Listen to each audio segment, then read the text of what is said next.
Om Swastiastu.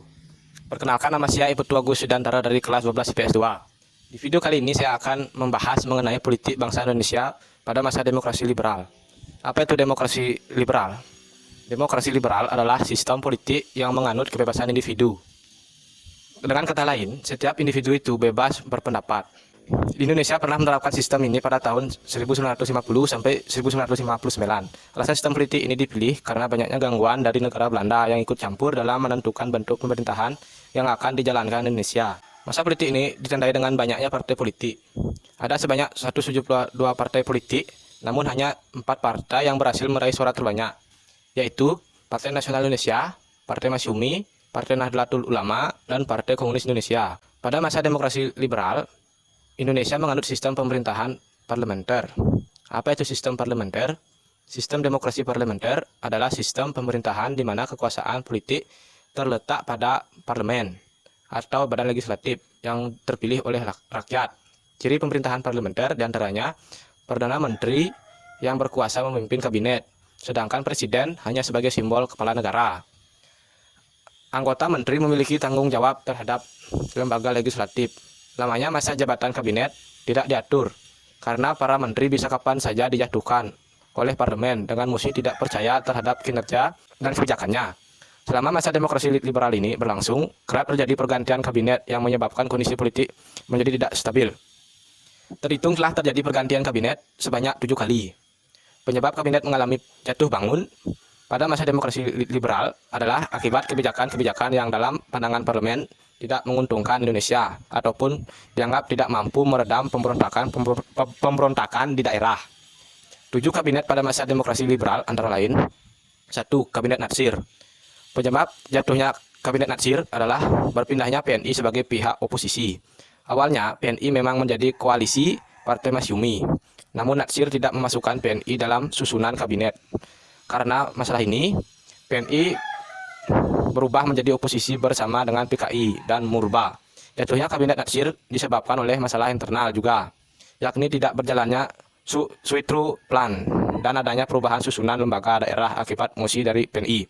2. Kabinet Sukiman. Penyebab jatuhnya kabinet Sukiman adalah ketidakmampuan kabinet mengatasi berbagai pemberontakan di wilayah Jawa dan Sulawesi. Selain itu, kabinet ini juga mendapat sandungan karena dinilai menjalin kerjasama dengan Blok Barat lewat MSA. 3. Kabinet Wilupu. Penyebab jatuhnya kabinet Wilupu adalah peristiwa Tanjung Morawa.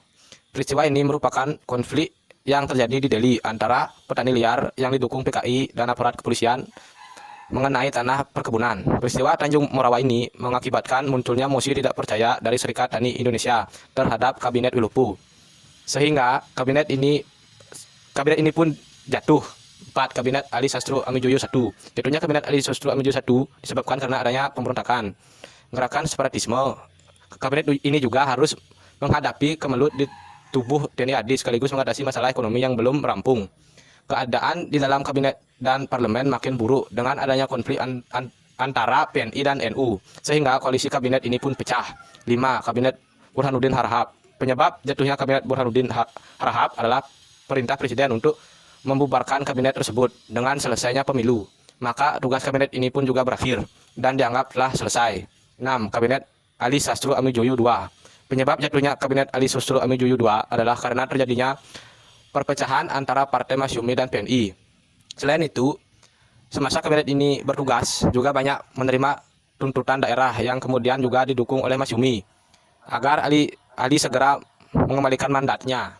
Pada Januari 1957, Masyumi pun mulai menarik menteri-menterinya dari kabinet Ali Sastro Amijoyo, sehingga membuat kabinet ini pun semakin melemah. Lama-kelamaan kabinet Ali Sastro Amijoyo II pun dibubarkan.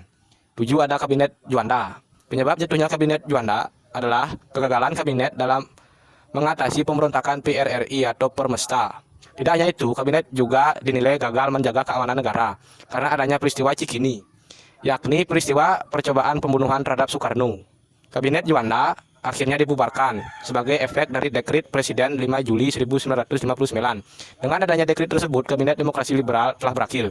Indonesia pun mengganti sistem pemerintahannya sebagai masa demokrasi terpimpin. Baik, hanya segitu yang bisa saya sampaikan. Saya akhiri video ini dengan Pramu Santi. Om Santi Santi Santi Om.